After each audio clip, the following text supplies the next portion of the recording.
Okay, so let's start with problem A again. What does the problem say? We are given an array of n elements, right? And we need to find the maximum value of expression ai minus aj plus aj minus ak minus al plus al minus ai. Okay. So what does the problem statement?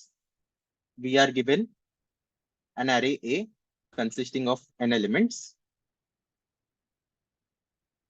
We have to find the maximum value of ai minus aj plus aj minus ak plus these are absolute values, right? So ak minus al plus al minus ai.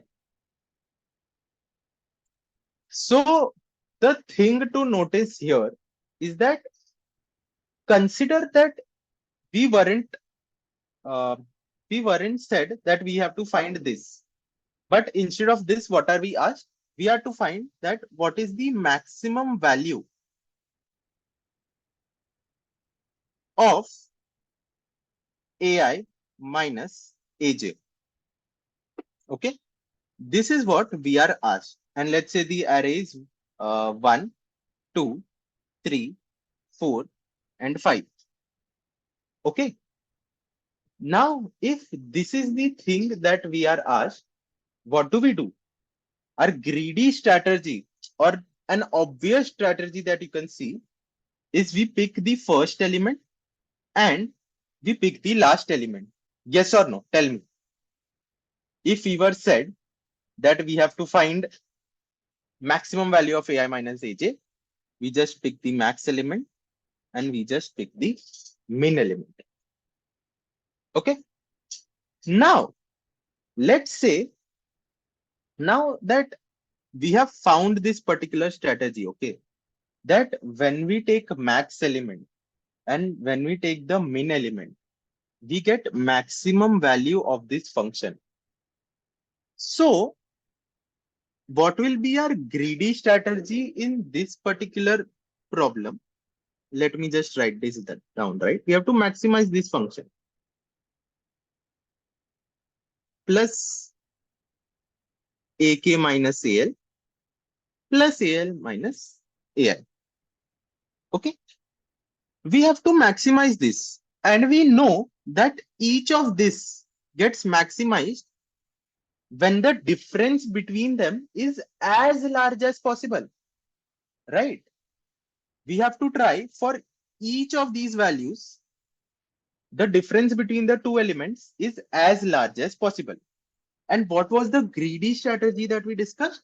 We discussed that we need to pick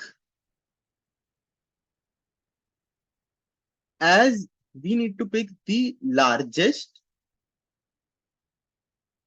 and smallest possible if we wanted to maximize one particular thing, if we wanted to maximize this or this, so on and so forth. Now, what is the main observation here is that each index or each element ai or aj or ak or al, all are coming twice. Okay, each one is coming twice, and when you look at it, ai is subtracted by aj, aj is subtracted by ak, ak is subtracted by al, and al is now subtracted by ai, isn't it? So if I, let's say I make this value very small, okay, ai is very small, let's say the smallest element, and aj is the largest element, wouldn't it make sense that I would want to make ak as small as possible, because we need to increase the difference between the elements. So if aj is very large, or let's say the largest element, I would like to pick ak such that it is as small as possible. And similarly, now if AK is very small, I would like to pick AL that is as large as possible so that this also gets maximized. And now if you observe, if AL is very large, AI is very small. So what? So this strategy kind of works. Are you guys with me? Do you guys understand what I'm trying to say? I have AI, AJ, AK, AL, and then again AI. Okay. Let's say I fixed AI as the smallest element. Okay. Now, since we want to maximize this function, what did we discuss? We discussed that if one element is small, the other element has to be as large as possible so that the difference between the two numbers is as large as possible. So, if AI is small, we would want that AJ is as large as possible. Now, if AJ is as large as possible, we would want AK to be as small as possible. And if we are taking AK to be as small as possible, we would want AL to be as large as possible. Is this idea clear with you guys? If there is any doubt, please let me know, guys. Is there anyone who didn't solve A today?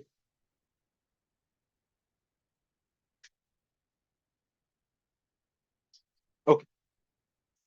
So if this idea is clear, we want AI to be as small as possible, AK to be as small as possible, AJ to be as large as possible, and AL to be as large as possible. So if we are given an array, let's say 1, 2, 3, 4, 5. What can I pick AI as? I can pick AI as the smallest element. I can pick AK as the second smallest element. I can pick AJ as the largest element. And I can pick AL as the second largest element. Now, you might say that why should I pick AI as the smallest element and then AJ as the largest element? Okay, so let's discuss this as well. We can see that AI is subtracted by AJ. If we look here, AI gets subtracted by AJ and AI gets subtracted by AL as well. Okay, but AK on the other hand also gets subtracted by AJ and AL. So it doesn't really matter. Okay. So you can pick the smallest as AI or AK. You can pick the largest as AJ or AL. And then the answer is just whatever the answer asks. For example, let's say AI you have fixed as 1. AJ you have fixed as 5.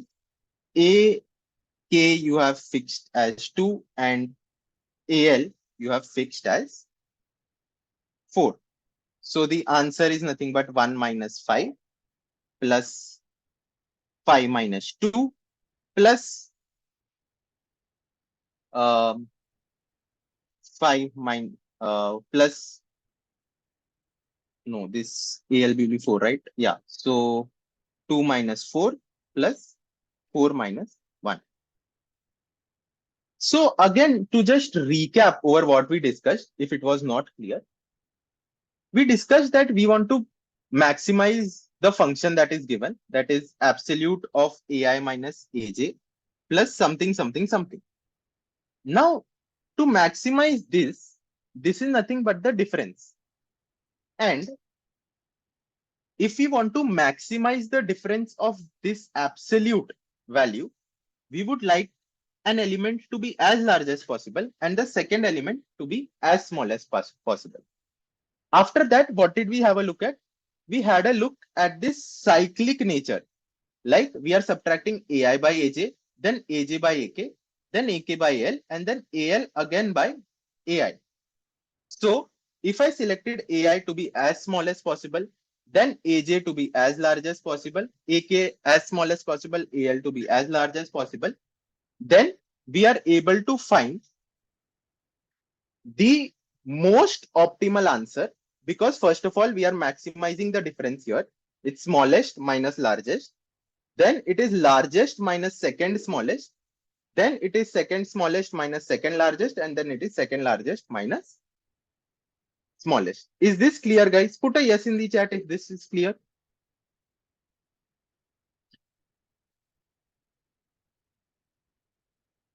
Okay. So let's have a look at the code. So the code is very simple. I take in an integer n. I take in a. I take in input. And then I just print ABS. I just sort it, right? And then it's the smallest element minus the largest element plus the largest element minus the second smallest element plus the second smallest element minus the second largest element, and then the second smallest element minus second largest element minus the smallest element. So if this much is clear, let's move on to problem B. This was a more or less mathematical problem that you had to see what maximizes your answer, right? Now, this is a very interesting problem, and I was able to come up with a technically O of 1 solution. So let's have a look. What does problem B say? Problem B says that you have some particular coins, right? 1, 3, 6, 10, and 15. Then you're given an integer n. And what are you asked? You are asked the minimum number of coins to make this particular sum. Okay. So what does the problem statement say?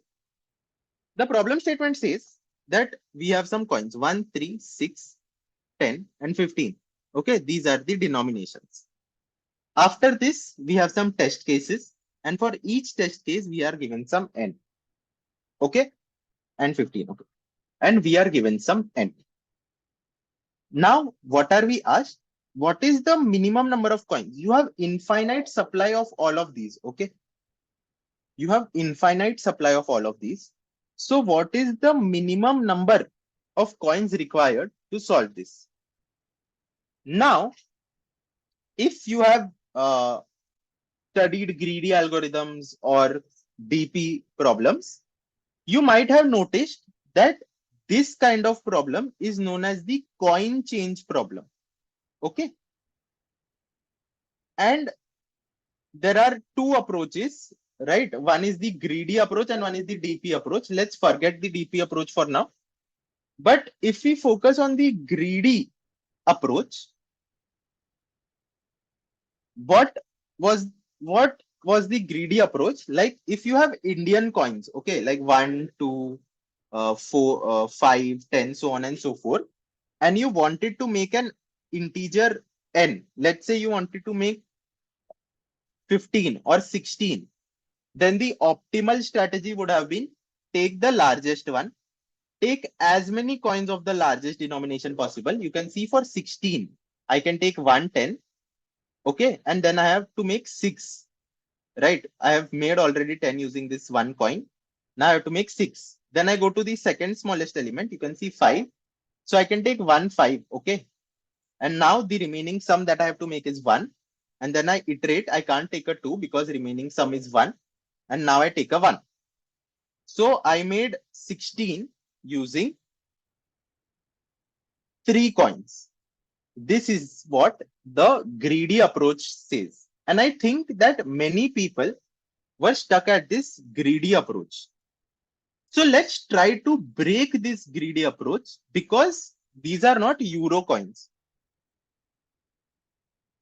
Why does this approach not work? Okay, it makes sense that I would want the largest denomination, then the second largest denomination, then the third largest denomination, then the smallest denomination, so on and so forth. But our coins are 1, 3, 6, 10, and 15. Okay. Now, if we take something as simple as 20, okay, n is equal to 20, and we try to apply the same greedy approach that we discussed here, this fails. Why does this fail, guys? Because I start from here, okay.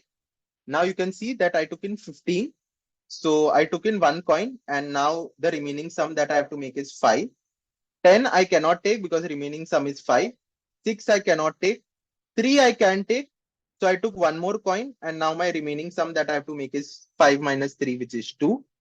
And then I go to 1. I can take 2 coins of 1, and I can make the remaining sum of 2. And I have made this using 4 coins. Okay. For n is equal to 20, I took 4 coins and made this. But this is not the optimal answer. Why is this not the optimal answer? Because I can just take in 2 tens, okay, 2 coins, 10 plus 10, and it also gives me 20. So this 15 plus 3 plus 1 plus 1 was, although this was 20, I can just do it in 2 coins. So the greedy approach fails here, right? Because I could have done it in very less coins, but it takes me more coins. Now, if I can't do straightforward greedy approach, then what do I do? Now, what is my first observation? So first, n is smaller than equal to 10 raised to 9. So we need some kind of fast solution. What do we think? 1, 3, 6, 10, and 15. Do you guys see that after a particular value of n, we would always take as many 15s as possible? Like it would never be that we won't take 15. Okay. For example, if we take something like 1000, or let's say something like 30, or let's say something like 24. Okay. Here we will at least take 115. Now, why is this the case? Okay, you would say, why is it necessary that I'm taking 15 always? Why can't I make the sum with only 1, 3, 6, and 10 for large values of n? Okay. One simple thing to notice is that as n increases, if I don't take 15, what happens? So this n is equal to 30. Okay. I can make this using 2 15s. But if I don't take 15, it is going to take me 3 10s. Now, this was 30. Let's say we took 60. If I don't take 15, if I take 15, it is just going to take me 4 coins. Okay. But if I don't take 15, it is going to be 10 plus 10 plus 10 plus 10 plus 10 plus 10. Okay. It took me 6 coins. It took me 4 coins. So is this much clear that for increasing values of n,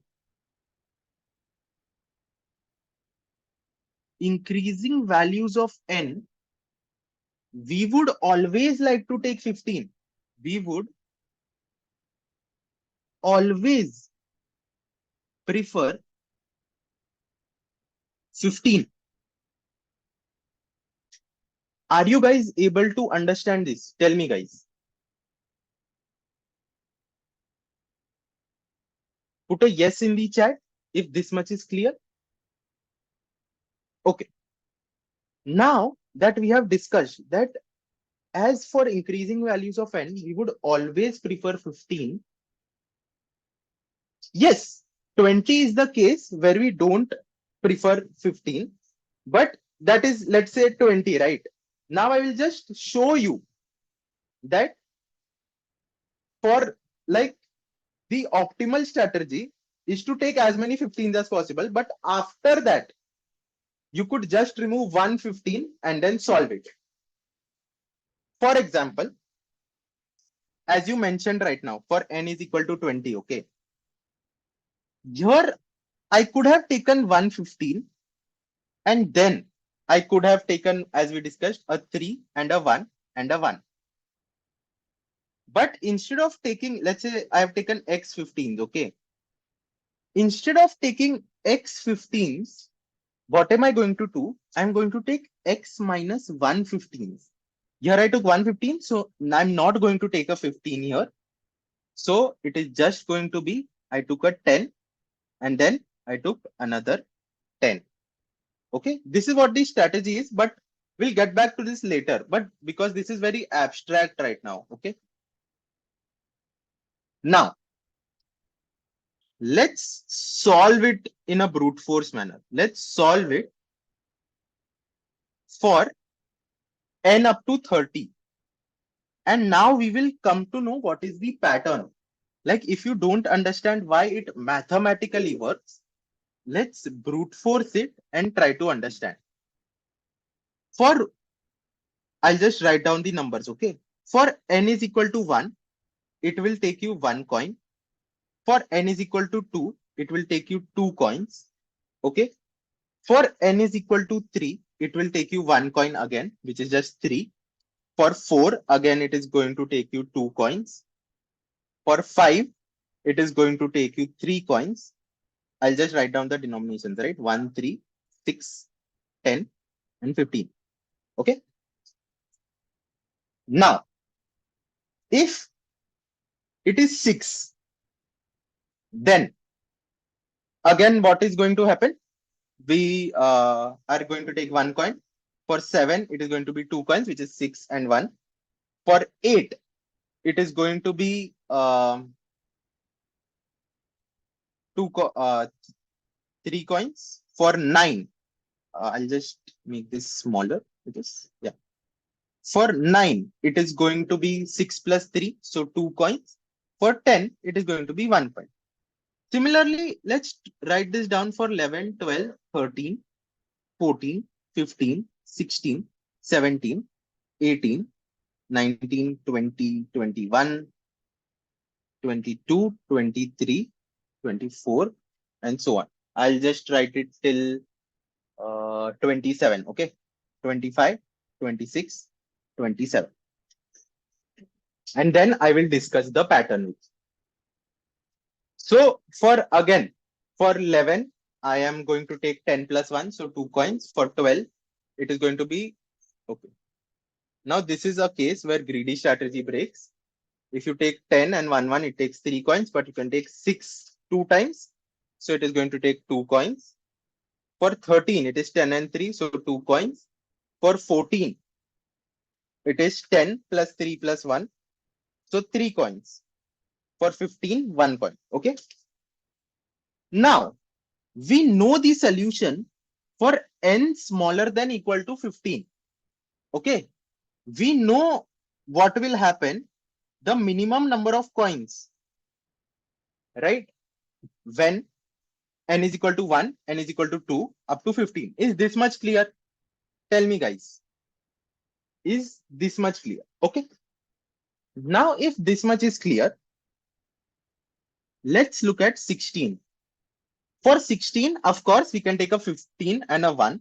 So it is going to take 2. Okay. For 17, what choices do I have? Do I take a 15 or do I not take a 15? Okay. If I take a 15, then it is going to take me 3, which is 15 plus 1 plus 1. But if I don't take a 15, it is going to be 10 plus 6 plus 1. So so taking 15 is of course optimal. So it is going to be 3. For 18, it is going to be 15 plus 3. It is not, it is of course obvious to see that taking 15 is optimal. For 19, it is going to be 15 plus 3 plus 1. If I don't take, let's say 15, then I can take 6. No, then I don't think I can make it in 3, right? Because 10 plus 6 plus 9. Yeah, 10 plus 6 plus 9. So it is going to take me 3. Now for 20. 20 is where this characteristic breaks. Okay, where we don't take 15. What happens here? I take in a 15 and then I take in a 3 and a 1 and 1. So it takes me 4. But I could have taken 2 10s and I would have done it similarly. Okay. Now 20 is where it breaks.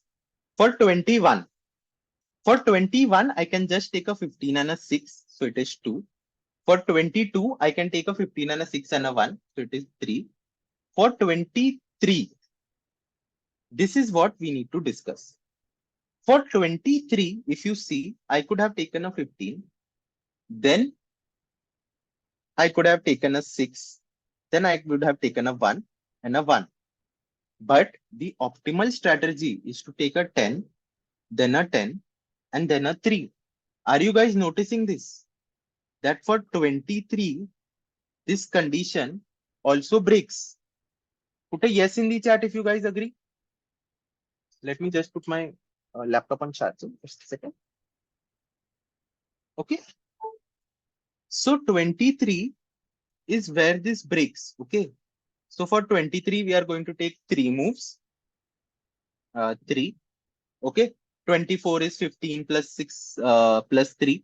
So it is going to be 3. For 25, it is going to be 10 plus 15. For 26, it is going to be 15 plus 10 plus 1. So 3. And for 27, it is going to be 15 plus 6 plus 6. Okay. So it is going to be 3 again. Now we have calculated 1 to 15. And let's say we calculated 28, 29, 30 as well. Okay. Now, the thing to notice here is, guys, I calculated values for 1 to 15. Okay. I calculated values for 16 to 30. And then I calculated values for, let's say, for every 15 numbers, I keep calculating it. Okay. Now, if I wanted to make 16, what choices do I have? I have 4 choices. Okay. I will either take a 1 right now, or a 3 right now, or a 6 right now, or a 10 right now, or a 15 right now. And then I will see what is the minimum number of moves to make the sum 15. Okay. What is the minimum number of moves to make the sum 13? What is the minimum number of moves to make the sum 10, to make the sum 6, to make the sum 1? And whatever gives me the minimum answer is going to be my solution. Do you guys agree upon this? Tell me, guys, do you guys agree upon this? Like, if I am on a particular n, I have right now, if I wanted to pick a coin, I have some particular choices. I'll either pick a 1 or a 3 or a 6 or a 10 or a 15. Okay. After this, I have computed all the values that are before this. So I know what is the minimum number of coins required to make 15, 13, 10, 6, and 1. So let's say this was some numbers. So whatever gives me the minimum number of moves from this, I will pick that one. Do you guys agree? Tell me, guys. Okay. Now, the first thing that we saw was, as n becomes very large, we would always like to prefer to take 15s. Second thing, we tried to solve it for n is equal to 1 to 30. Now,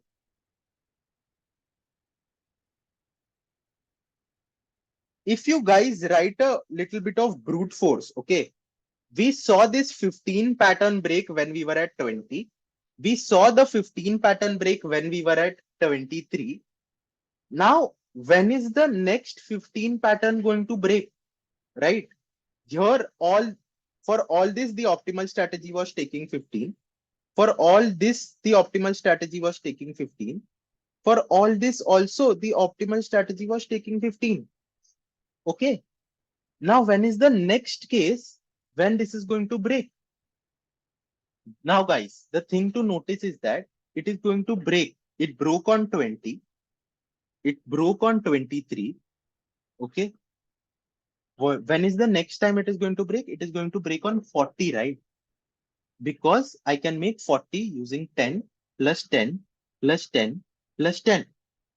If I took a 15, it would have been 15 plus 15, then 6 plus 3 plus 1. So when n is 40, it again breaks.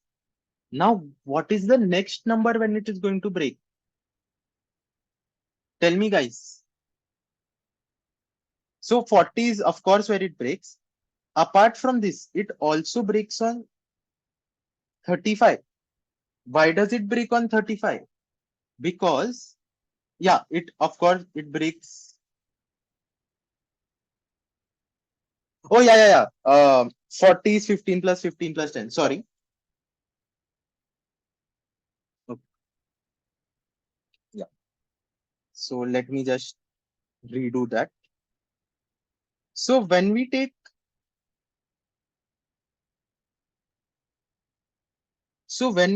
n is equal to 40, if you would have considered a greedy strategy, it would have been 15 plus 15. Okay, wait, this is not the number where it breaks. Sorry for that. Let's consider the number 35. Okay. Now, if we took the number 35 and applied our greedy strategy, we can see that if we applied a greedy strategy, it would be 15 plus 15. Okay, we made 30 and then 3 plus 1 plus 1. But now, what did we discuss? Let's say I don't want to take 115. Okay, I take in 115 and then after that I say this 15 is not what I need. So then I take 10, then I take 10. And you can see that I made it in 3 coins. Is this much clear, guys? When n is equal to 35, basically I know where it broke for 20. Then I just added a 15 to this. So it will also break for this condition because this is where it broke. For 23, if it broke, then again it is going to break for 23 plus 15, which is basically, what do you say, 38, right? Then similarly, if it broke for 20, if it broke for 23, it is going to break for 35. It is going to break for 38. It is going to break for 50 plus 15. It is again going to break for plus 15. So what is this? This 53. So do you guys get this pattern? Like if it broke for 20, it is going to break for 35. It is going to break for 50. Basically, if the pattern or our greedy strategy broke for X, it is also going to break for X plus 15, X plus 30, so on and so forth. Basically, it is going to break for X plus K into 15 for every K. Tell me, guys, does this make sense? Put a yes in the chat if it does. Okay. Now, you might say that how do you know that these are only the numbers where it is going to break and not any other number? So if you look at here, since these two were the only numbers that broke till 30, if I subtract 15 from any other number, it does not break because these numbers, for these numbers, the greedy strategy did not break. Okay. Is this much clear? Like for 31, if I subtract 15 from it, I'm going to get 16. And for 16, it did not break. So for 31 also, it won't break. Is this much clear, guys?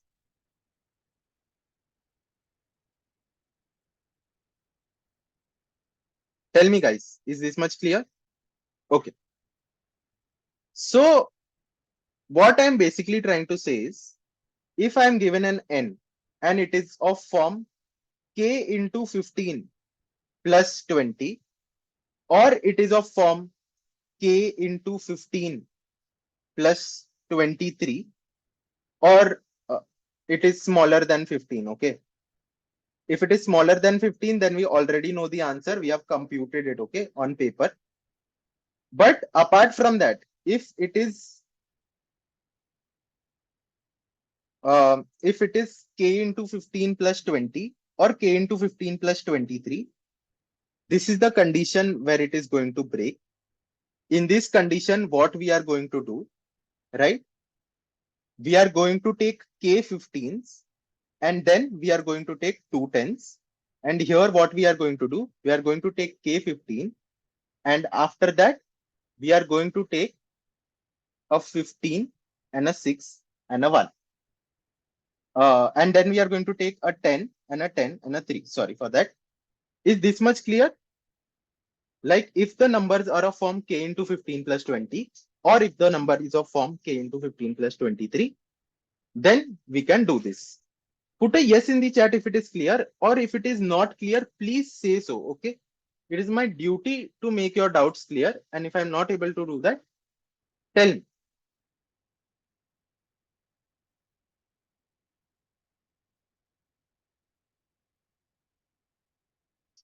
Put clear in the chat if this much is clear.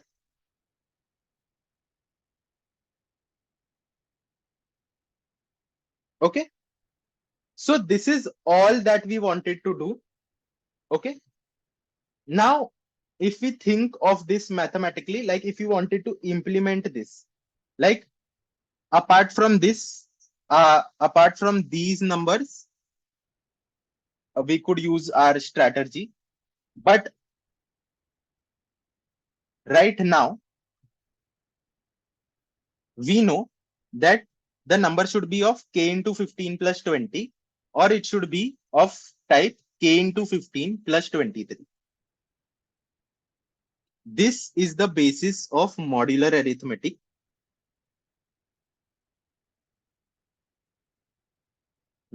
Okay. What does modular arithmetic say?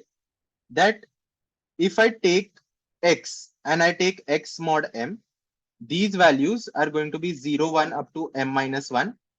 And then it is going to repeat again and again. So these numbers are nothing but 5 mod 15. And these number right here are nothing but 8 mod 15. Okay. Basically, these 15k plus 20 type of numbers, when you mod it with 15, you are going to get 5. And these 15 into k plus 23 type of numbers, when you mod it with 15, you are going to get 8. And why is it so? This 15 will just get removed. This is nothing but 15 plus 5. And this is 15 plus 8. Of course, this will only hold when n is greater than equal to 15. For n is smaller than 15, we have already solved it on paper, right? So since you remove this 15, when I mod it with 15, I get 5. And I when mod it with 15, I get 8. So if n modulo 15 is 5, then the strategy here is to take x minus 1 15 basically, and then add 2 10s. So it is n modulo 15 minus 1 plus 2, which is n divided by 15 plus 1.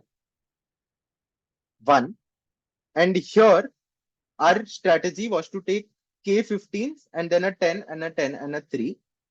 So this is basically again n divided by 15 15s minus 1, because we are going to take x minus 1 15s here. And then we are going to take a 10 and a 10 and a 3. So this is plus 3. So the number of coins required here will be n divided by 15 plus 2. Is how this came clear? Tell me, guys, how these formulas were made. Basically, what strategy I'm saying is either you take as much 15s as possible,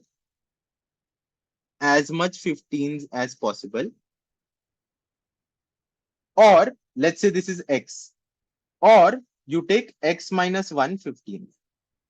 These are the two conditions. And when will this condition be satisfied? when just n modulo 15 is 5 or n modulo 15 is 8. Put a yes in the chat, guys, if this much is clear.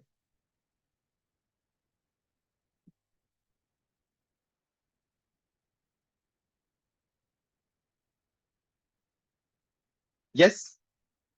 Okay.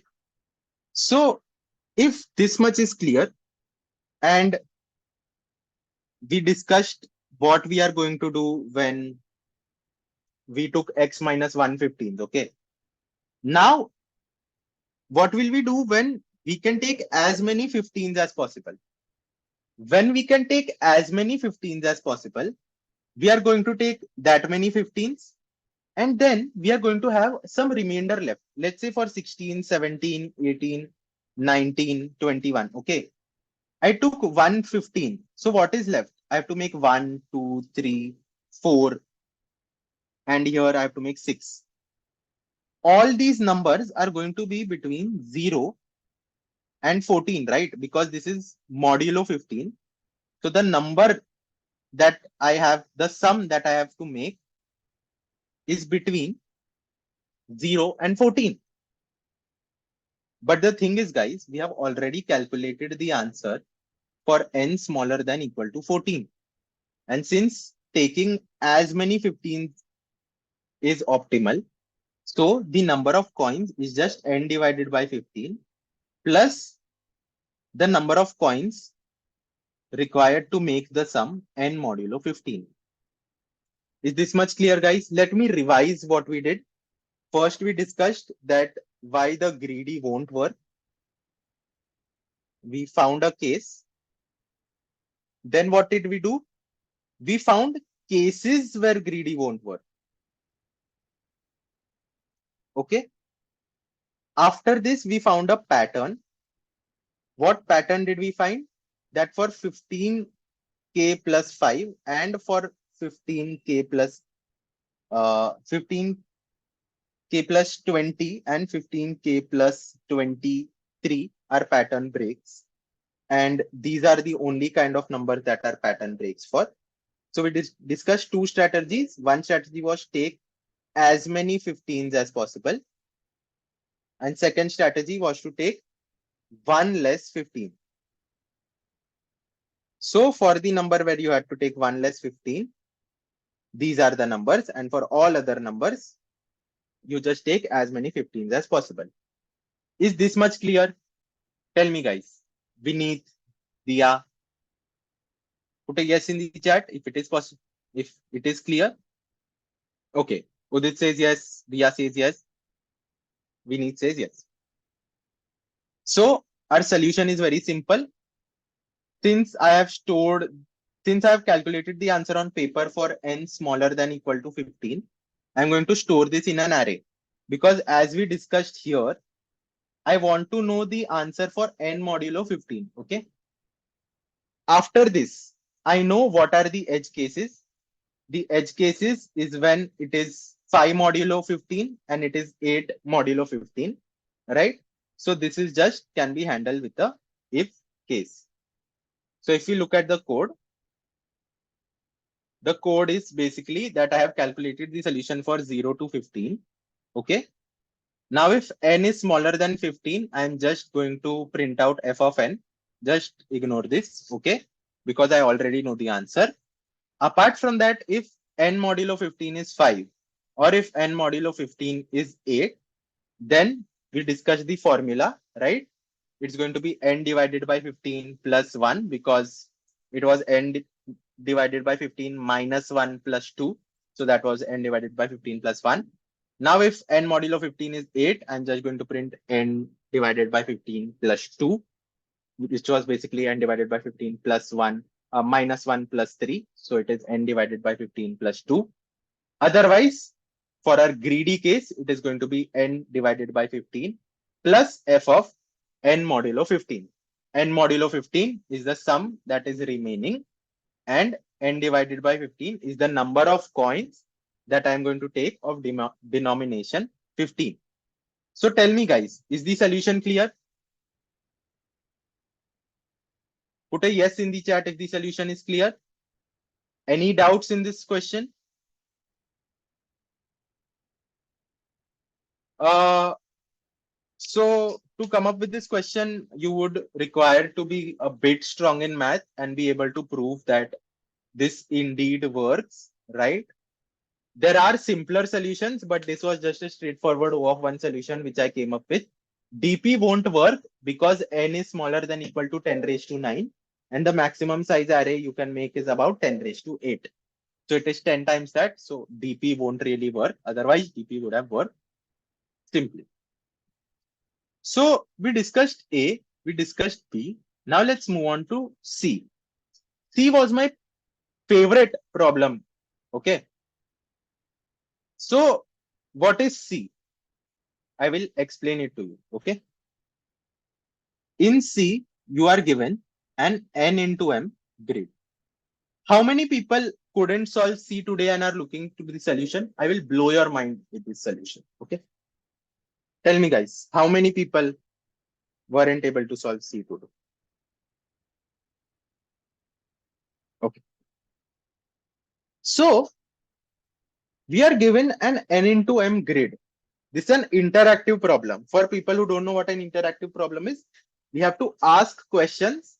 We are going to get some answer, and based on those answer, we will have a final answer. We know that we are going to have an n into m grid. Okay. Now, there are two things placed randomly. Okay.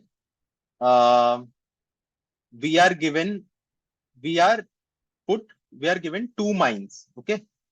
There are two mines that are placed on this grid. Let's say I have placed one over here and I have placed one over here. What can we now? We have to ask at most 4 queries. Okay, we can ask 4 questions to our judge. What is the question? The question is that I put cell I comma j. Okay, basically I print I comma j. Okay, what does the judge do? Let's say it was this cell. Okay, it calculates the distance of this mine from this cell and this mine from this cell. This is going to be the Manhattan distance. So it is basically, let's say this cell's coordinate was x comma y. So it is ABS I minus x plus ABS j minus y. And let's say this was x2 y2. This is x1 y1 and the other one was x2 y2. I minus x2 plus ABS j minus y2. Okay. Now, whatever is minimum of these two is returned to us. So we are given the distance. We have to ask at most 4 questions. And at the end of 4 questions, we are asked that we have to tell the location of any one of these mines. Okay. Any one of these mines. So first of all, I want to show you all a pattern. What is the pattern? The pattern is that, let's say I take this cell. Let's calculate the Manhattan distance of all cells from this particular cell. From 1, 1, let's calculate the Manhattan distance. I'll just write the row numbers. Okay. 2, 3, 4, 5. Okay. So this is of course going to be 0. This is cell 1, 2. So the Manhattan distance is 1. For this, the Manhattan distance is 2. For this, the Manhattan distance is 4. For this, the Manhattan distance is 4. For this cell, it is going to be 1. For this cell, it is going to be 2. For this cell, it's going to be 3, 4, and 5. Similarly, for this is going to be 2, 3, 4, 5, 6, 3, 4, 5, 6, 7, and 4, 5, 6, 7. Now, the thing to notice here, guys, is that if I get a particular Manhattan distance, okay, if I ask a query from here, okay, and I get a particular Manhattan distance, I know which diagonal the mine belongs to. Do you guys understand? Like if I queried 1 comma 1 and let's say I got back the answer as 5, basically stating that one of the mines is at distance 5 from this cell. It means that it can be in this cell or this cell or this cell or this cell.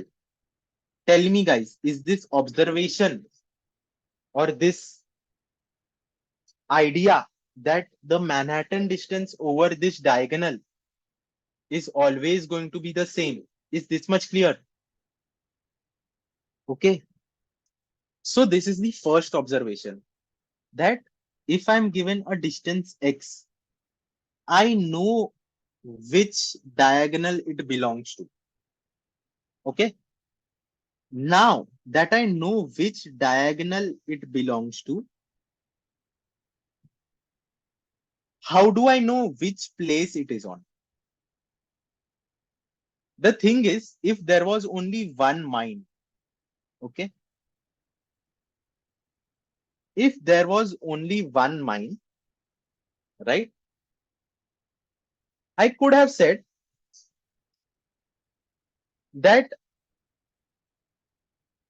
this, I could have said that I will just query one here again. Okay, I will query this. Then I will know which diagonal it is on. Then I will just query any one of these cells. Okay, either this corner or this corner.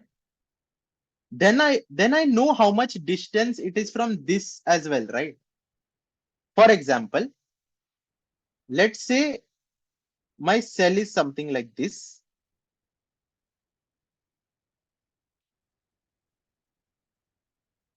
Okay, and my mine is over here. First, I will query this. So I will get what distance? This is 1, 2, 3, 4, 5. 1, 2, 3, 4, 5. Okay. So I am at cell 3, comma 4. So I'm going to return 3 minus 1 plus 4 minus 1. So it is going to return to me 3 plus 2, which is 5. Since I know that the distance is 5, I know that it's going to be in either this cell or this cell or this cell or this cell. So I will just query one of these corners. Okay. Either this corner or this corner. Let's say I queried this. I queried 5, comma 2. So if I had gotten the Manhattan distance to be 0, can I say that the mine is present here? Tell me.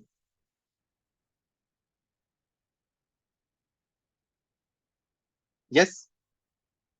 Okay. Now, if the Manhattan distance was 2, could I said that the mine is over here? Basically, if what is this cell? This is 4, comma 3, right? So 5 minus 4 plus uh, 3 minus 2, this is 2. So if 2 was returned, I could have said that the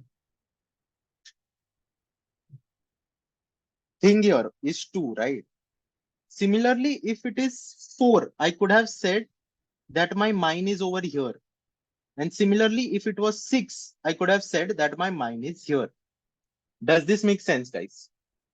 I queried this point. I got the diagonal which this was on. Okay. Now, I just query one particular corner and I know if it is 0, if it is 2, if it is 4, if it is 6, which one it could have been. Okay. But the problem that lies here is that there are two mines. Okay. And for example, our mine was here at 3, comma 4. Okay. This is one mine. Let's say my other mine was over here. Okay. If my other mine is over here, this distance, the min distance that would have been returned when I queried this corner is 2, right?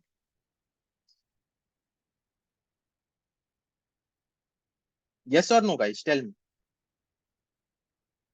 Basically, the min distance that I queried was 2. But if now I query this cell as well, this is the problem here, okay? That is why we can't do it in 2 cells, okay? Now, the thing is that let's say this distance was something, okay? This distance was 2 that I got.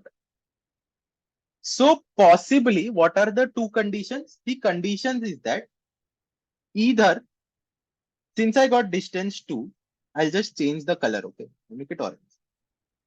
Since the distance was 2, either it is going to be on this diagonal or it is going to be on some other cell which is not on this diagonal. For example, this, right?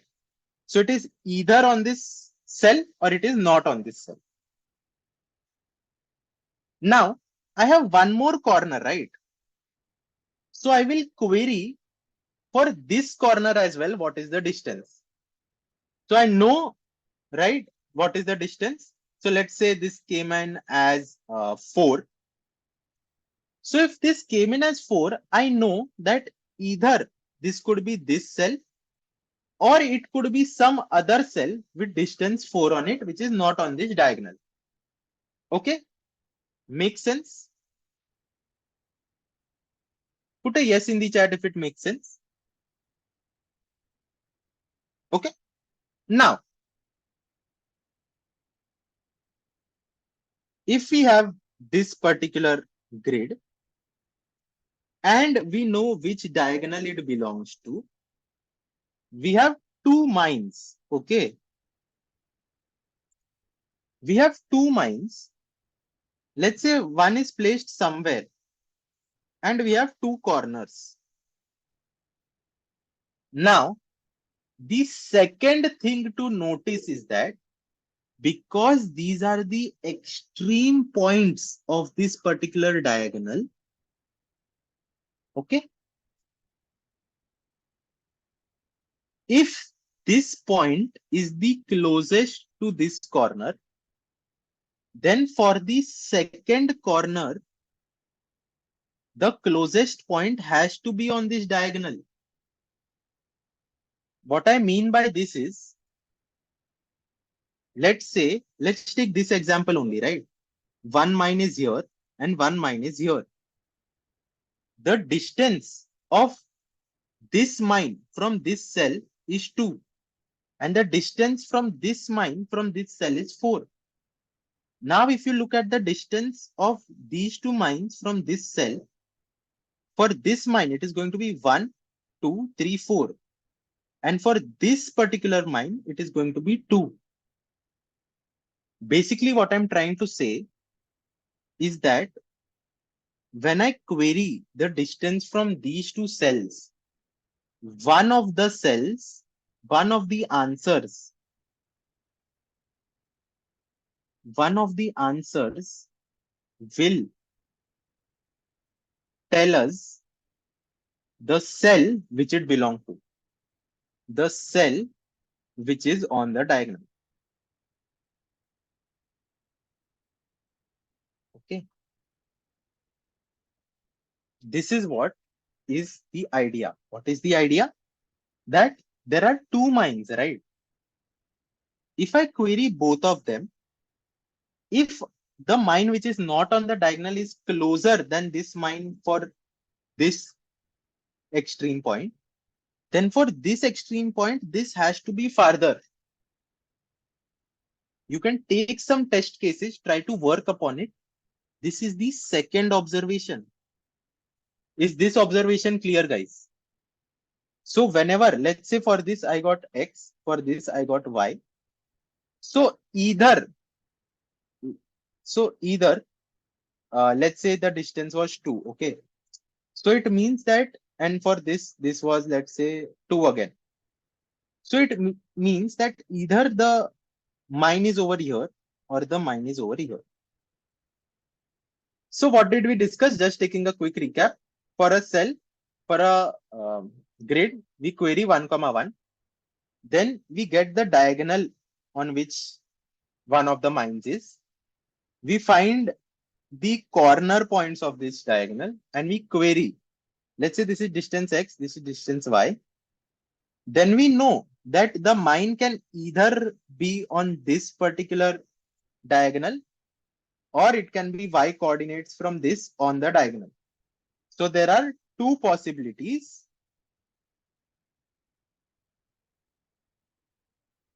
of this mine. So this is where we decompose the problem. Basically, we queried 1, 1. We got this diagonal. Then we got x, y. Okay. Basically, we queried for this corner point and this corner point. We got x and y. And now we know two possibilities. Either it's going to be here or it is going to be here. This can be calculated. How we are going to calculate it, I'll discuss it later. But is this idea clear? We have used 3 queries till now. Okay. One query was for 1, 1. Second query was for this cell. And third query was for this cell. Put a yes in the chat if this much is clear. Great. So now, since we have used 3 queries, the last thing that we are going to do, let's say we know the two cells, okay? It either can be on A, B or it can be on C, D. One of the mines has to be on A, D or C, D, basically these 2 points. I query this point. Do you guys agree if I get 0 as the answer, then A, B is the cell where my mine is? Because 0 Manhattan distance basically means that it's the same cell. Now, if this is not equal to 0, it means that the answer for this has to be 0 because the mines are on one of these 2 cells. It is confirmed. So if the answer for this is not 0, then I know for a fact that the answer for this is 0. And in that case, C, D is going to be my answer. Tell me, guys, is this much clear? Yes. So that is all that we needed to do. One last time. We query 1, 1. Okay. We get to know the distance of the cell. Now we know what diagonal it belongs to. We have to find these 2 particular points. Okay. Could you go over the point A, B, C, D once again? Sure. Why not? So we queried the 2 diagonals. We came to know the distance, and let's say this is A, B, and this is C, D. We came to know which are the 2 possibilities for the mine. Right? Now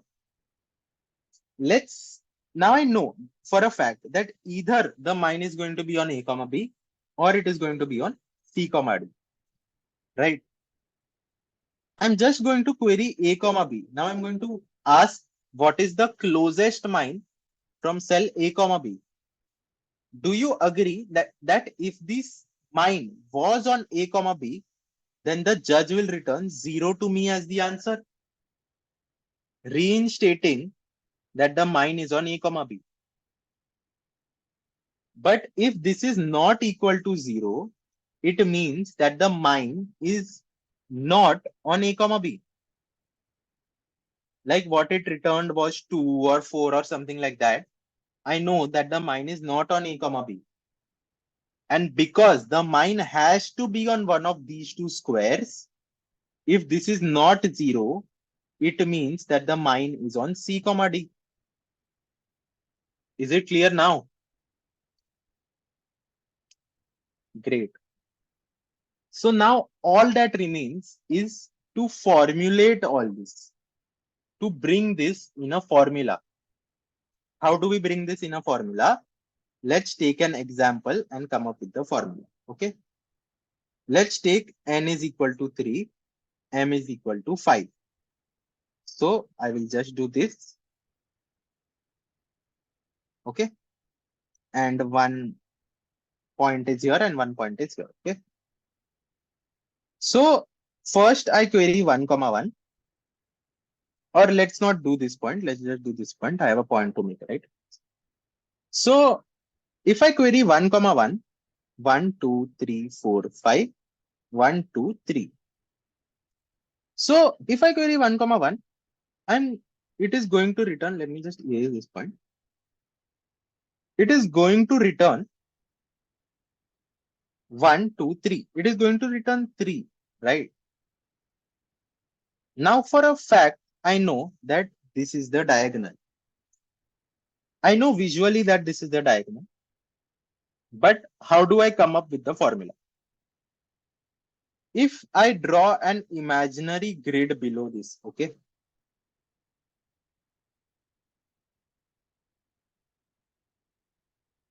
Right? This point would have been 4 comma 1. Basically, if I queried something from 1 comma 1 and I got x, if I extended my grid down to some points, okay, then this point would have been 1 plus x by 1. Is this much clear? Okay. Now, if this point is 1 plus x plus 1, what is this point? This point is going to be 1 plus x minus 1, comma, 1 plus 1. Is this much clear? Basically, x reduced by 1 and y increased by 1. Now, if I want to go similarly ahead, I again reduce this by 2 and I add 2 here. Okay. So what I'm trying to say is that I know 1 plus x and I know how many rows I am limited to. And of course, for a particular diagonal, the last point where it is going to be on this particular row. Like if you take any particular sort of diagonal, its point is will lie somewhere here. Okay. For y we will solve, but for x we are solving right now. Okay. We'll find the xy coordinate, but for x, how do we find the x coordinate? So I know 1 plus x, right?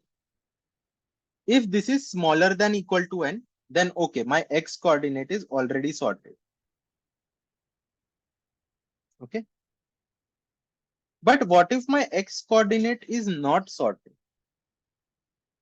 If my x coordinate is not sorted, in that case, what am I going to do?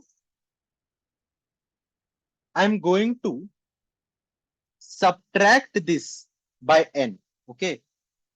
1 plus x minus n. Okay. And since I subtracted this by n, or let's say no, this is not what we have to do, right? Yeah, this is what we have to do. 1 plus x I subtracted by n. What will this give me? How many rows I had to go up so that my cell is inside the grid. Do you guys get this? Let's say 1, 2, 3, 4, 5. My grid is only this much, and I came to know that my cell was here. So 5 minus 3 is going to give me the number of cells I need to go up to get the row on which my diagonals end is. Is this much clear, guys? Yes. So if I subtract 5 minus 3 from this coordinate, didn't we discuss that I have to add that much to my y coordinate? Basically, if we look at this example itself, Okay, let me draw this. And we take this diagonal. Okay, 1, 2, 3, 4, 5. 1, 2, 3, 4. This coordinate is 4, comma 1. Okay. Now to get this inside the grid, I have to do -1 to this coordinate. So I'll just do +1 to this coordinate and I will get this corner of this grid. Do you guys understand? I did 4 minus 3 because 3 was the maximum cell here. So I got to know that I have to subtract 1. Now since I have to subtract 1, I will add 1 here. So it will be 3, comma 2. And this is this coordinate. Okay. Now, if I'll just show you my solution. Okay. So I've written a query function, which basically what it does is it asks the query question mark xy, and then it returns whatever the answer was. So I query x comma 1, I query 1 comma 1, and this stores the distance. So x coordinate is minimum of n comma 1 plus q1, right? Basically, if it's outside the grid, it cannot be, it has to be on n, and so on and so forth. So I'll just explain it to you and then we'll move on to the code.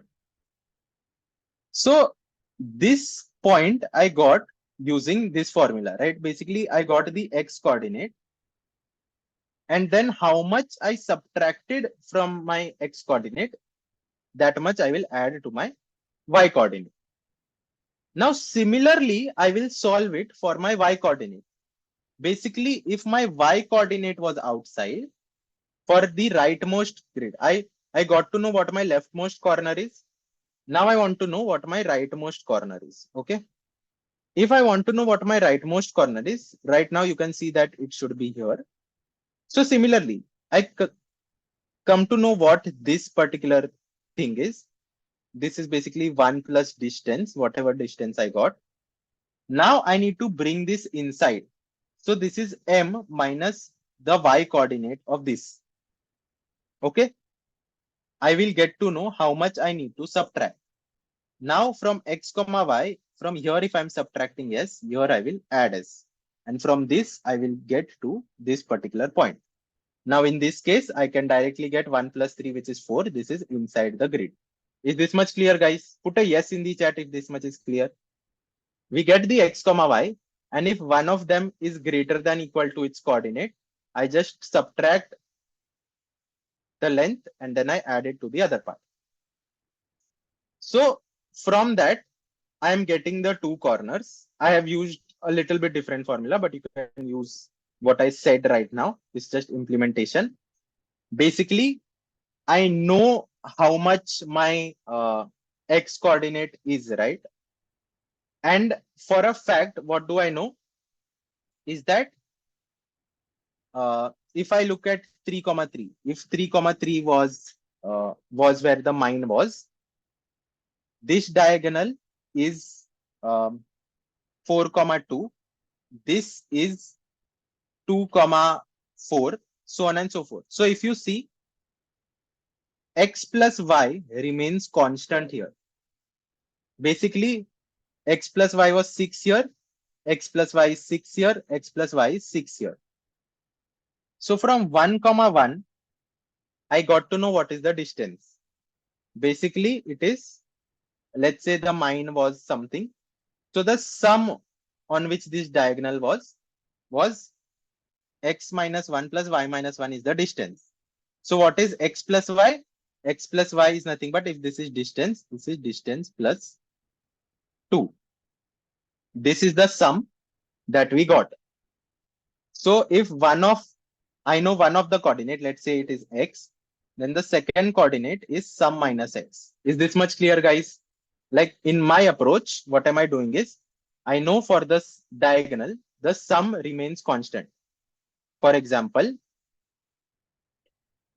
if you look at 1, 2, 3, 4, 5, 1, 2, 3, 4, 5. Okay. The sum here is 5. The sum here is 3 plus 2, which is also 5. The sum here is 3 plus 2, which is also 5. The sum here is 4 plus 1, which is also 5. So if I know one of the coordinates, let's say I tell you I know the x coordinate here. So the y coordinate of this is nothing but 5 minus whatever the x coordinate was. Is this much clear, guys? Put a yes in the chat if this much is clear. So this is how I'm getting the coordinates. Basically, I know the sum, which is q1 plus 2. So if I know my x coordinate, my second coordinate is q1 plus 2 minus x coordinate. And if I want to know the other corner, if I know my y coordinate, then I know my other is nothing but sum q1 plus 2 minus y coordinate. So we got to know what the x coordinate and y coordinate are, basically the bottom left corner and the top right corner. So I just query both of them. Okay. Now I query both of them, right? So I queried this particular diagonal and I queried this particular diagonal. So I got distances, right? Now the thing to notice is that, let me just draw a sample one here, right? If this is the diagonal, the distance from this corner of these cells, if you notice, this is 0, this is 2, this is 4. If there was one more cell up here, it would have been 6. So what you notice here is that this difference has to be even. Basically, when I query from this, if it is even possible that this mine is over here, the distance from this particular cell to the mine has to be even. Is this much clear? Put a yes in the chat if this much is clear. Like distance from this cell to this is 2, from this to this is 4, from this to this is 6. Basically, it is even. It can't be odd. Right? Yeah. Basically, this is 1 plus 1, this is 2 plus 2, 3 plus 3, so on and so forth. So, first of all, I know that it has to be even. Now, if it is even, okay, I'm going to solve it only for the lower right corner.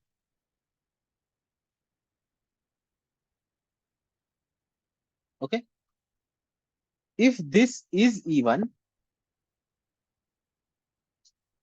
and let's say the distance is d, we came to know that if this is x plus y, this is x minus 1, y plus 1. This is x minus 2, y plus 2. This is x minus 3, this is y plus 3, so on and so forth. And the distance of this cell is 2. This cell is 4, this cell is 6. So what you notice here is that if the distance is d, then the mine from this one is going to be at x minus d by 2 and y plus d by 2. Is this much clear, guys? Basically, if the distance is 2, then my x coordinate of the mine, if it is there, is x minus d by 2 and y plus d by 2. So what do I need to check? I need to check if this is in the grid. Okay. And I need to check if d is even. Okay. These are the two things that I need to check. After I check this, I can just query this. Similarly, if I query from the top right corner, I know the distance. So in this case, it would just be, if this is x by y, then if something has a distance, then the mine will be now at x plus d by 2 and y minus d by 2. Right? Like the distance here is 0 to 4. No, 2, 4, 6. So if this is, let's say, 3, 4, this is going to be 4, 3. So basically x plus d by 2, y minus d by 2. Is this much clear? Like if the top left corner, it is going to be x minus d by 2, y plus d by 2. The top right corner, it is going to be x plus d by 2, y minus d by 2. Put a yes in the chat if this is clear.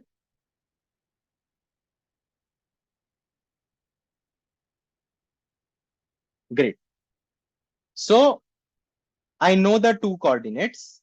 I will just query one of the coordinates. If I get 0, then I'm just going to print this. Otherwise, I'm going to print this. So that is all that we have to do. I know the distances. So I check if Q2 modulo 2 is 0, right? And I check the coordinates that I'm getting is within N and M. If it is within N and M, I'm going to query the distance from that cell. Okay. Now I'm using a bool. I've named it finale. It's a very bad name, but that was all that was coming into my mind. So if finale is not equal to 0, then this is going to be 1. Otherwise, this is going to be 0. Okay. So basically, if this Q4 is 0, then I just print this coordinate, basically whatever was from the bottom left one. Otherwise, I print what? I print what was the answer from the top right coordinate. Basically, my finale is 1, stating that it is going to be the cell which was closest to the bottom left corner. Okay. Now, if this is not equal to 0, it has to be 1. What does 1 mean? It means that it is going to be the other cell. 0 means that it is going to be the one which we calculated from the bottom left. 1 means that it is going to be the one which was from the top right corner. So if it is 0, I print the cell that we get from the bottom left corner. Otherwise, we print the one that we get from the top right corner. Is this much clear? Tell me, Udit. Tell me, Dia. Put a yes in the chat if it is clear. Put a no if you didn't understand. Great. So this was a very interesting problem. Like it is not, the code is not so complicated, but it is a very interesting puzzle sort of problem, right? So this is what made it constructed. So moving on to D1, this is again a mathematical kind of problem. We will hover over how to solve this in detail. What does this problem say? This problem says that we are, okay, first of all, we are allowed to do 63 operations. And in each operation, what are we allowed to do? First of all, we are given an integer x. Okay. And in each operation, what are we allowed to do? We are allowed to select any value y. Okay. And we can select y as any value between 0 and x. And you can't include 0 and x. Okay. And also this has to be satisfied that x or y has to be smaller than x. So x or y has to be smaller than x and y has to be smaller than x. Then you are given two options. Either you can set x as y or you can set x as x or y. In the end, what are we asked? Can we make, we are given two numbers, n and m. Initially, it starts with x, which is n. Can you make x equal to m in smaller than equal to 63 operation? This is what we are asked. So the first hint that we get is, no, this is not segment tree. This is just pure math. Okay, there is no segment tree involved in it. It's just math. There's a greedy kind of math solution to this. So what does the problem statement say? We are given two numbers, x and m, and we can do 63 operations. Okay. In each operation, what are we allowed to do? We are allowed to select an x, y, such that y is between 0 and x, and x XOR y. Okay, this is the XOR operation symbol. X XOR y is smaller than is between 0 and x. Then we can either do x is equal to y or we can do x is equal to x or y. Okay, these are the two operations that we are allowed to do. So before moving on to the solution, let's see what we are actually allowed to do, right? We are going to solve this entire problem in binary. Let's say x is equal to 5. Okay. And no, x is equal to 6 and y is equal to 2. Okay, this is the test case that we are going to take. So if we convert this in binary, we get x is 110 and y is 0 1 0. Okay. If this is the test case, can you see that here, if I remove this bit, okay, what does the XOR operation do? If there is a particular bit and I XOR it with 0, it remains as it is. Okay.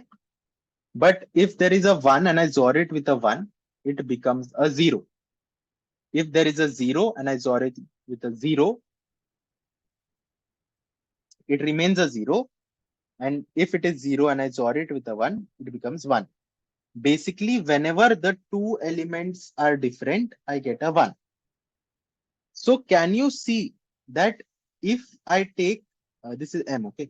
If I take y is equal to 4. So first of all, y is 4 is between 0 to 6.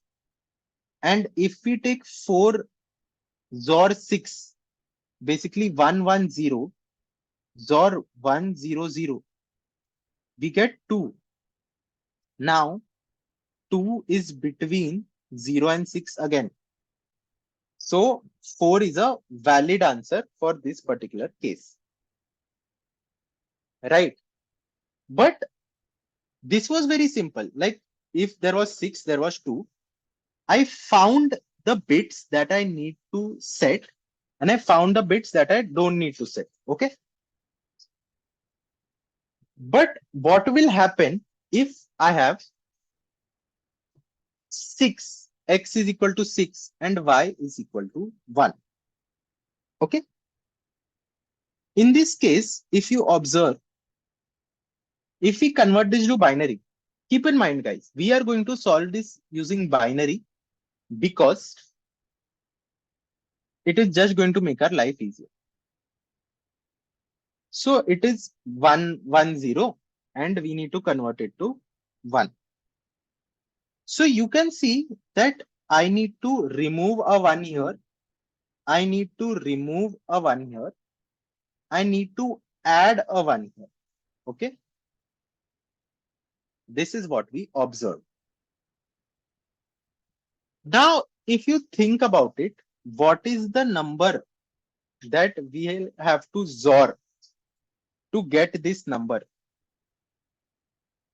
If we XOR 110 with, let's say, 1 1 1, we are going to get 0 0 1, right? But does this particular number satisfy our answer? Tell me, guys. Like y is 111, which is 7. Okay. 7 is not smaller than 6. 7 is greater than 6, right? So the condition that 0 smaller than y, smaller than x doesn't get satisfied. So for this case, we observed that when x was 6, y was 1, we cannot select this number as it is. But what can we do? Is it possible? Let's think about it. Can we bring a solution? Like we saw that straightforward, if we take 111, it is not possible.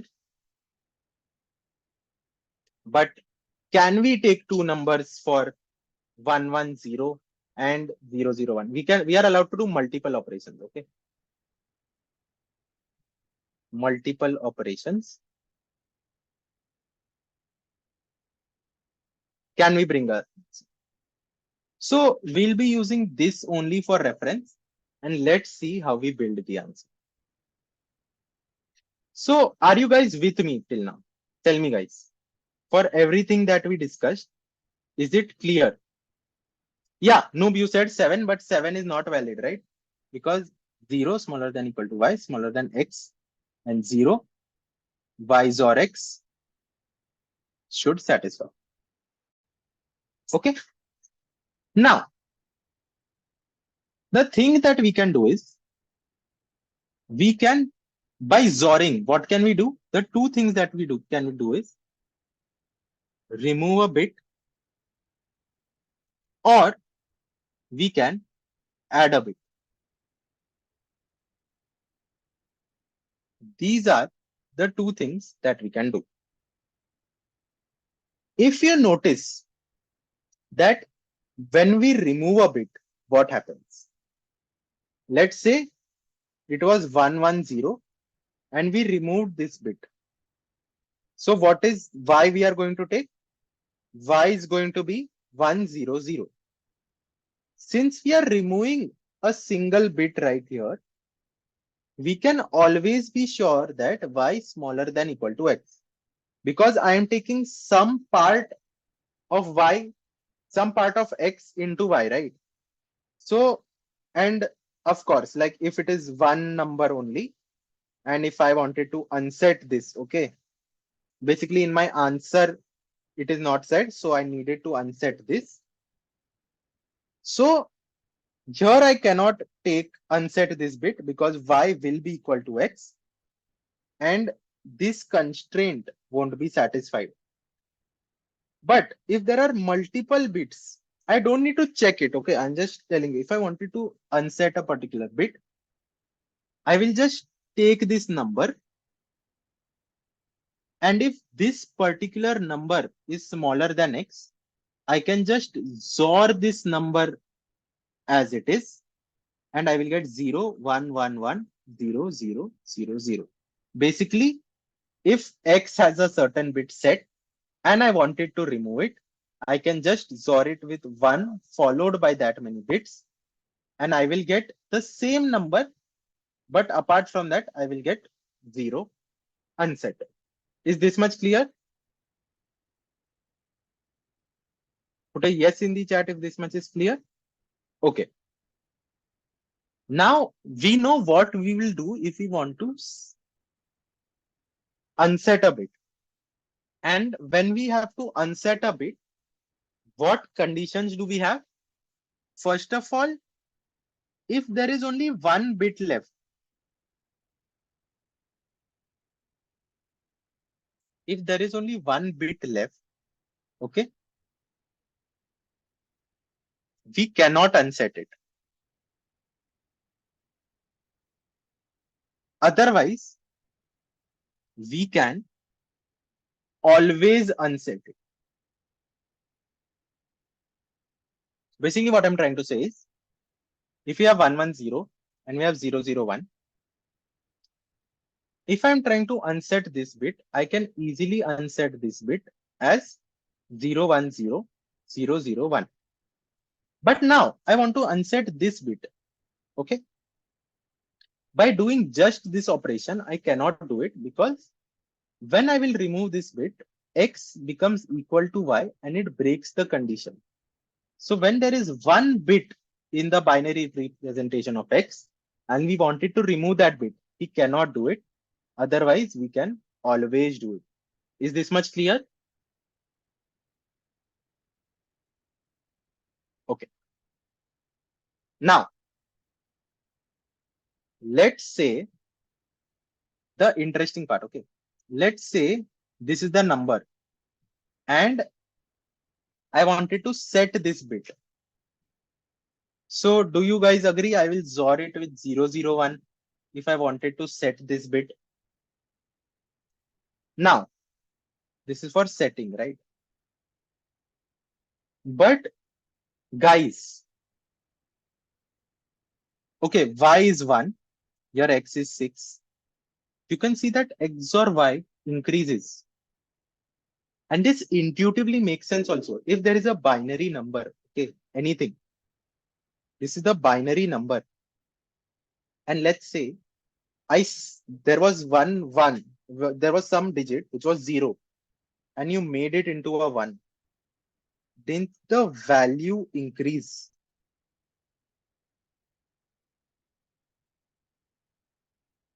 Like, let's say I made any digit into a 1, right? Which was 0 initially. Doesn't the value of the number increase? Great. So if it does increase, it means that I cannot directly do an add bit operation.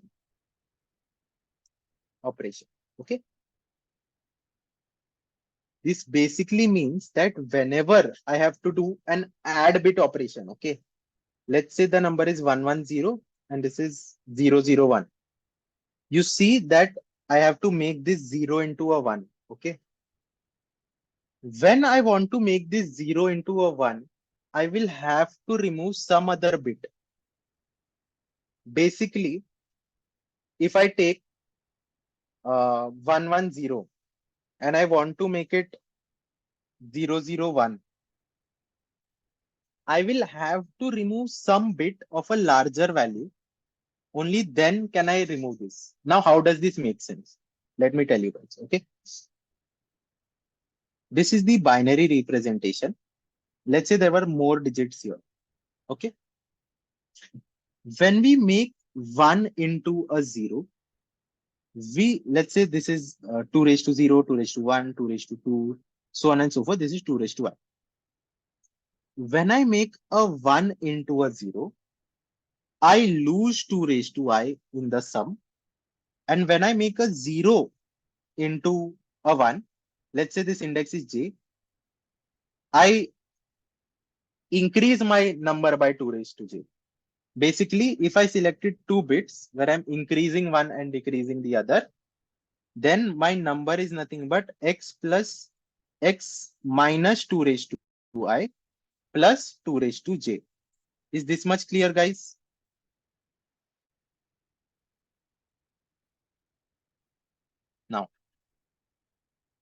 Now the condition that this should satisfy is that 0 smaller than equal to this number.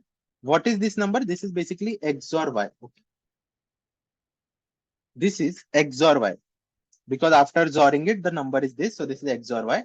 And the constraint is that x or y should be between 0 and x. So don't you guys agree that this should be negative? We are adding this part to our x. And since the value of x should decrease, don't you guys agree that minus 2i plus 2j should be smaller than 0? So what this means is basically 110, 1111, so on and so forth, right? If I want to make this into a 1, I will have to find some bit on the left hand side that I have to make into a 0. Okay. And then I can just pair these up and then XOR it.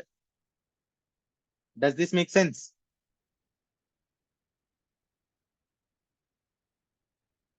Tell me, guys, does this make sense?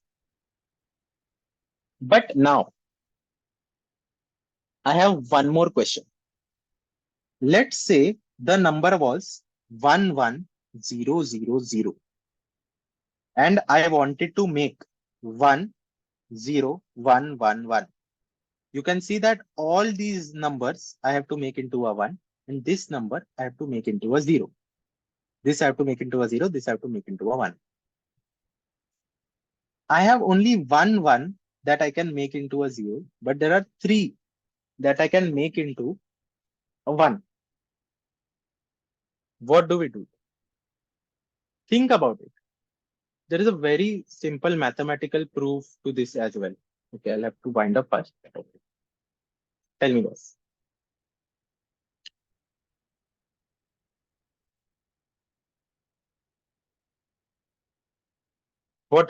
What can we do here? If I wanted to make 11000 into a 10111, in this case, I can just take this particular number. I want to make this into, this remains as it is, right? This I want to make into a 1. So into a 0, it will remain 1 and all these will become 1. Can you see that when I XOR this with this number, basically 11000. When I made this into a 0, when I made this into a 1, okay? If this is 2 raised to 3, this is 2 raised to 2, this is 2 raised to 1, this is 2 raised to 0. The thing that you notice is that, let's say this value is x, okay? My x reduced by 2 raised to 3 and it increased by 2 raised to 2 plus 2 raised to 2 plus 2 raised to 1. This is still negative. 2 raised to 0 is 1, this is 2, this is 4, and this is 8. 4 plus 2 plus 1 is 7, and this is 8. Minus 8 plus 7 is minus 1. So this is the first lesson of your day. What is it? Summation n is equal, I is equal to 0 to n, 2 raised to I will always be smaller than 2 raised to n plus 1. Basically, if I take a bit, this 2 raised to I and all the numbers ahead of it, if I sum all of this, okay, 2 raised to I minus 1 I plus 2, it will still be smaller than 2 raised to I. Does this property make sense?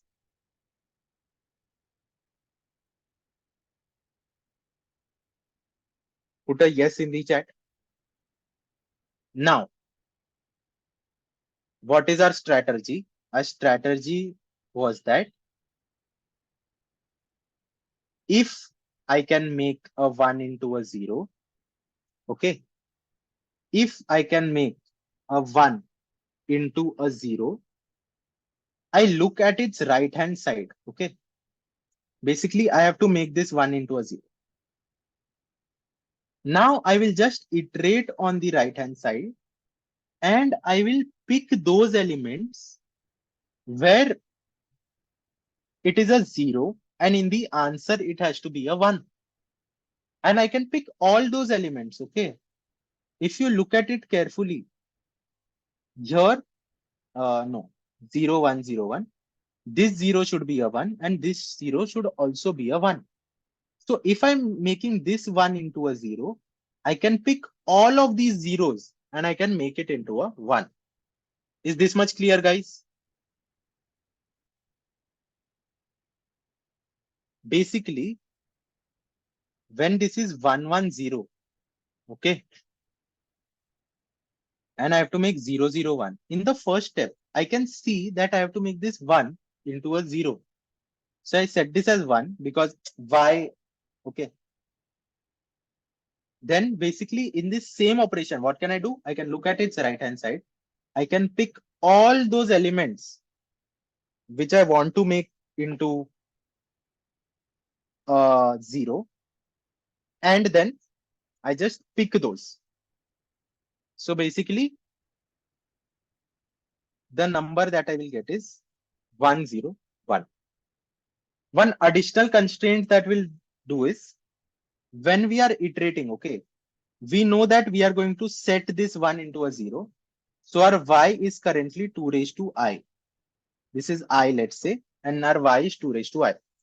We'll just iterate on the right hand side. And let's say on some particular j, this is 0 and this is 1. I will just see that is y plus 2 raised to j between 0 and x, and is y plus 2 raised to j XOR x. Okay, y plus 2 raised to j XOR x between x and 0. These are the two constraints that I will see. If it is there, I will just pick it up or I will not pick it up. Okay. In this case, so is this much clear? Like what I'm going to do? I'm just going to see which number I wanted to remove. Okay. Then I'm just going to iterate on its right hand side. And while these constraints are following, I'll just do y plus equal to 2 raised to j. Basically, I'll look at the indices where it should have been a 0, but it is a 1. And then if these constraints are satisfied, then I'm just going to add y plus equal to 2j. Is this much clear? Put a yes in the chat if this much is clear. Okay. Just a second, guys. Okay. Now, if this much is clear, we had 1, 1, 0. We need to make it into 001. So I took 101. If you look at 101, 101 is smaller than 110. Okay. And the XOR that we get 011. Okay. 011 also is between 110 and 0. So this is one operation that we can do. Is this much clear? Tell me, guys. We got 011 and 011 is our new operation. Now, since 011 is our new number and we want to make it into 001, now you can see that the next number, that is a 1 that I need to make a 0. I just pick this up. On the right, there are no such numbers such that it is a 0 and it has to be a 1. So my y is just going to be 010. When I XOR these two numbers, I will get 001. Is this much clear?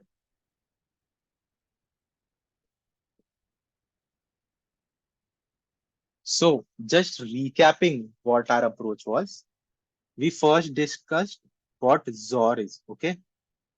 And basically what XOR allows us, it allows us to set a bit or unset a bit. Basically, if it is 0, we can make it into a 1. If it is 1, we can make it into a 0. We discussed that in X, it is going to have some binary representation. In Y, we are going to have some binary representation. We know the indices where it is a 0 and we have to make it into a 1. We know the indices where it is a 1 and we have to make it into a 0. We can't do the 0-1 operations independently, but we can do the 1 to 0 operations independently. Basically, the unsetting part, it reduces X. So we can do it as it is, but the 0-1 part, we can't. So what is our approach? What do? We iterate over the bits from most significant bit to the least significant bit. Okay. Currently, if it is a 1 and it is a 0, for in X, if it is a 1 and in M, it is a 0, what are we going to do? We are going to say that, okay, we are going to reduce the answer by this much, basically 2 raised to I. Now, the main strategy that is here is that 2 raised to I should not be equal to X. Otherwise, X will be equal to Y, right? We discussed this above, right here.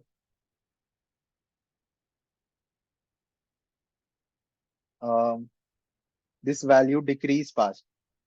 That in remove a bit, it cannot be 1 bit left. Exactly. Shouldn't the first be set to 1? Just a second. Yeah. In this case, if it is 1, 0, 0, 0, and we have to make this into 1, 1, 1, you can see that since this has to be made into a 1, and there are no bits such that this is a 1 and this is a 0 on the left of it, this is not possible. This is just not possible. You cannot make this 0 into a 1 because it will always increase the sum. So the answer will be just -1 in this case. Is this clear? Like for this example that I'm taking, it is not possible. But let's say for some example that it is possible, right? So 0, 1, and let's say 0, 1, 0. Okay. Now in this case, it is possible. So I'm just going to find these. For example, I'm on this index. I notice that this is 1, but in my final answer, I want this to be a 0. So in the number which I'm going to XOR it with, I set this as 1 because this XORed with this is going to be 0. Then I iterate on the right hand side and find all those numbers. For example, I iterate from j is equal to I minus 1 to 0. Basically, whatever the bit was, I find all those indices, basically j, such that 2 raised to j in x is 0 and 2 raised to j in m is set. And after that, I just check the constraints. What do I check? If I add this to my current mask will become this. Okay. Is this between 0 and x? And is the number that I XOR, basically this x XOR y, is this between 0 and x? These are the two things that I check. And let's say there was one more 0 and 1. You can see that I can club these two and I take both of them. So in the end, this is the y that I get. And then the number becomes, I wanted this to be a 0, 1, 0, 0, 0, 0. Does this make sense, guys? The approach is first we find such a bit such that we have to convert it into 0 and 1. Then on its right hand side, we find all those bits such that it was 1 and we had to make it into a 0. And we check for the constraints. Whatever the constraints are given, it satisfies it. And we add all those bits. And that is my y. Then I just, for example, here it was a 1, I had to make it into a 0. Then I just go on the next index where it was a 1, I had to make it into a 0 and do the same thing again and again. And in the end, if x is equal to m, then I say that yes, it is possible. Otherwise, it is not possible. Is this much clear, guys? Tell me. For everyone who is there in the meeting right now, is the idea that we discussed clear? Yes? Okay. But in the problem statement, what are we asked? We are asked that we have to print. What do we have to print? We have to print the value of x after each operation. We don't have to print yes, no. First, we have to print the number of operations. The number of operations don't have to be minimum. It just has to be smaller than 63. Okay. And now the second thing we have to do is we have to print the number of operations and then the value of x after each operation. This is the initial value of x. Then we XORed it with something, x became this, so on and so forth. That is what we have to print. So first thing I want to discuss is why does this work in less than 63 operations? Since we are working bitwise, okay? And for every time a 1 becomes a 0, we are doing one operation. Okay?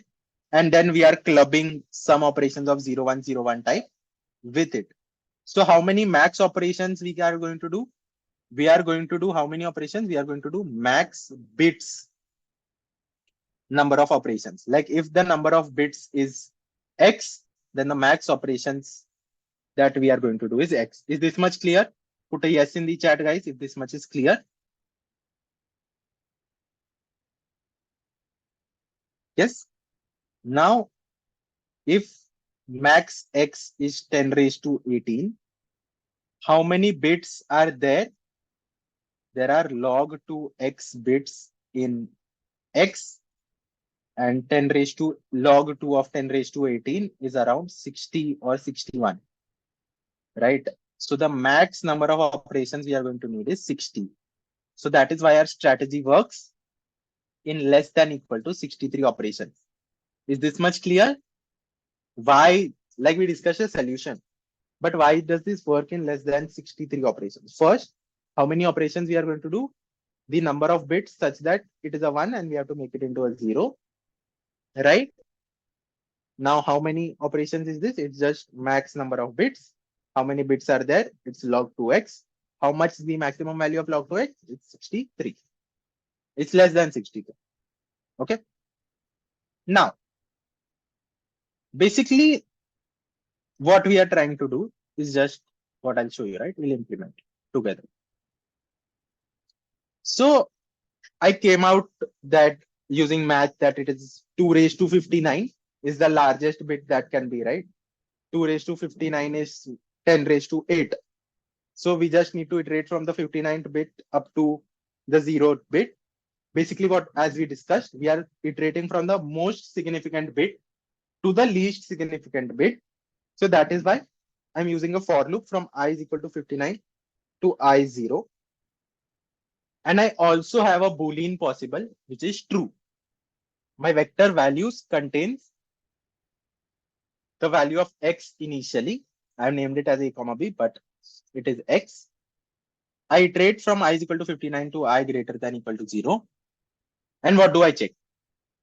I check if values dot back is the current value of x. Okay.